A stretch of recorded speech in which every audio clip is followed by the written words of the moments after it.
Bloomberg Audio Studios. Podcasts, radio, news.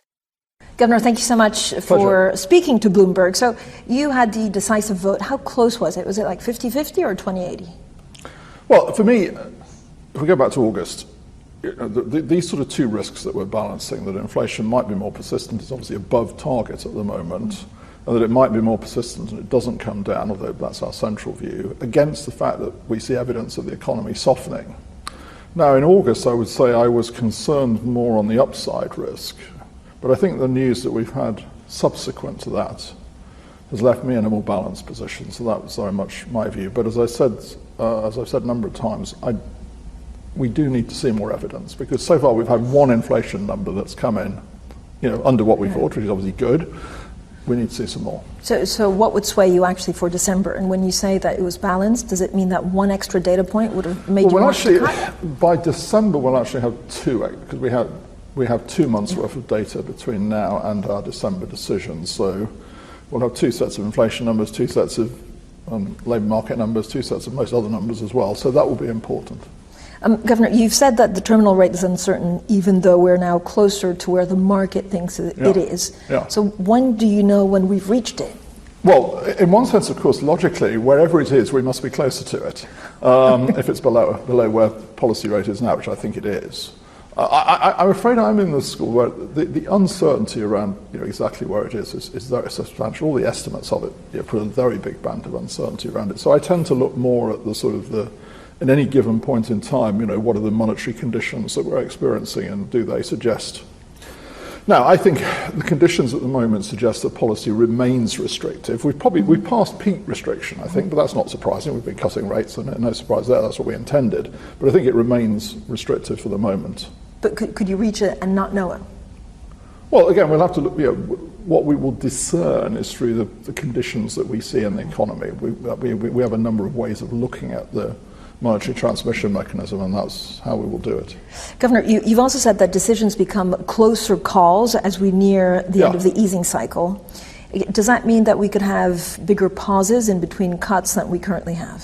Well, I think that really depends, of course, on how conditions evolve. I think the point we're making there is obviously the nearer you get to wherever this sort of neutral rate is, you're going to be slowing you've got to land the thing actually, right, in that sense. I think that's the point we're really making. So, as we come down the path, you would expect some, we've got to land it, hope. So longer pauses? Well, at some point, you'd like to think obviously we're in a sort of, neutral condition, as it were. I mean, that will always depend upon the shocks that we're seeing, of course, around us as to how those evolve. But you'd like to think we'll get to that point. I'd like to think we'll get to that point.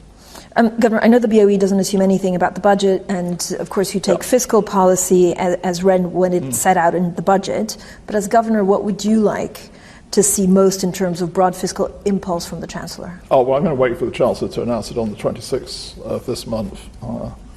How would you describe your working relationship with the Chancellor? Oh, very good. Very good. We talk quite often. It's a good relationship. There's nothing else that you can tell us in terms of what you're hoping for. Have you told her what would be helpful for that budget? Honestly, I think it's not helpful for me to, in any sense, use my public pulpit to put pressure on the Chancellor. I think it's a very important budget. I think the Chancellor's well aware it's a very important budget. We talk about monetary conditions. We talk about economic conditions a lot, which we should do. The Governor and Chancellor should be doing that. And I think it's important we have those conversations, but I'm not going to use my pulpit to, in a sense, contribute to the open debate that's going on. Would you say the trend growth rate in the UK economy has been reset lower since Brexit and since the pandemic? Well, when you look at it, actually, it's really going back to around the time of the global financial crisis that the trend growth rate came down. Now, I'm not, however, so convinced that in the longer run it was caused by the global financial crisis. I think that may be a coincidence of timing, because I think it's far more to do with underlying technological change and innovation in the economy. But what we've certainly seen over now sort of about 15 years or a bit more is a fall, particularly in productivity growth. By the way, the UK, of course, is not unusual in this respect. I mean, a lot of other economies are in the same place. And I think in the longer run, that does come down to the whole question about innovation in the economy, investment in the economy, and it does come down to this question about whether we're going to see, something pretty substantial over time come from particularly AI and the whole tech world that's around it. Do you worry about AI being in a bubble, and also do you worry about private credit, of like a market event showing up? Well, so I think let's take AI first. It is perfectly possible that we could both see AI be the next, if you like, dial mover in terms of productivity in the economy. In this world of what I call general purpose technology, things that, in a sense, cause innovation right across the economy, just like the internet did, about steam engines did originally. And it is perfectly possible that we could get that very positive result, and it's also possible that we could get a bubble, because the market is having to value the future stream of earnings from this innovation, whatever it might be. It's perfectly possible that there will be a stream of earnings, quite a positive stream of earnings, but the market will overvalue it. I don't know, but it's something we have to watch for. So these things are not, in any sense, incompatible in that respect. So we have to watch the valuation question, obviously, very carefully. Private assets, I think there's nothing per se wrong about private assets. I think that's an important thing to say, but it is a more opaque world. So again, we do have to understand that world, and we are doing a lot of work at the bank, and will be doing a lot of work at the bank to do that. We have to understand that there are, while there has been there's been an increase in the non-bank world, if you like, relative to the bank world. These two systems are heavily interconnected. So the banking world is still heavily interconnected. In many ways, it's the provider of liquidity, of course, to the system. The other thing, I do think it's important, we've obviously had these couple of cases in the US, so we have to judge, the way I put it is, are they idiosyncratic? Are they the canary in the coal mine? And I do think, I'll go back to the financial crisis for a moment. I mean, a lot of people, before the financial crisis said subprime mortgages is too small a part of the world to cause a global financial crisis, and that was wrong.